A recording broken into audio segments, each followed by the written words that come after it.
That game company has had a run of critical hits with Flow and Flower, and now they're aiming for a hat trick with the upcoming release of Journey. Their most ambitious game so far, it's also their most conventional, with a human-like character doing the most basic of video game activities, running and jumping. But a space to play isn't the only thing you'll find in a land of sand, flying carpets, and desert dwellers. There's also a mystery. Journey is a game that needs to be played to be fully understood, with the briefest of on-screen cues for the controls fading like a mirage and offering little context as to how they'll be utilized. The game quietly spirits you away to the dunes, asking you to ferret out the enigma of your surroundings. You'll likely scale the nearest sandbank dotted with ruins because, like Everest, it's there. At this point, the camera sweeps up with a majestic view of the vista as the game's title fades onto the screen.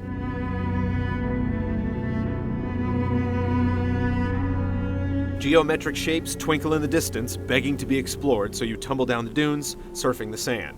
There are more ruins, tattered tapestries, and most important, a scarf, which gives the ability to float in the air, and with a whistle or two, cause other objects to act in odd, unexpected ways.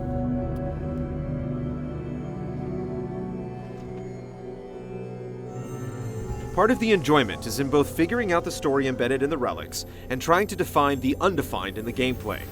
Journey seems to run on internal logic, and while the act of jumping around to get from point A to point B is a classic notion, Journey attempts to make the tried and true more interesting.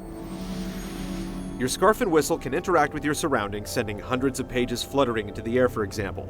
Rugs are unburied, then freed from gravity, so they too can skip along the horizon. Dilapidated banners are transposed, knitted together into arching, if wobbly, suspension bridges, leading to more forgotten finds. There's certainly an emphasized artistic vibe here, but Journey is a game complete with goals, levels, and even hidden things to find. Excavating a waterfall of sand can net you a scarf upgrade, or another wordless vision projected from statues and glyphs.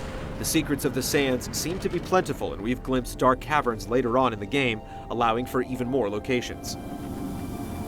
Multiplayer is also present, and peculiar, where another player can act as a passing stranger, an anonymous fellow traveler you may whistle around with or simply ignore.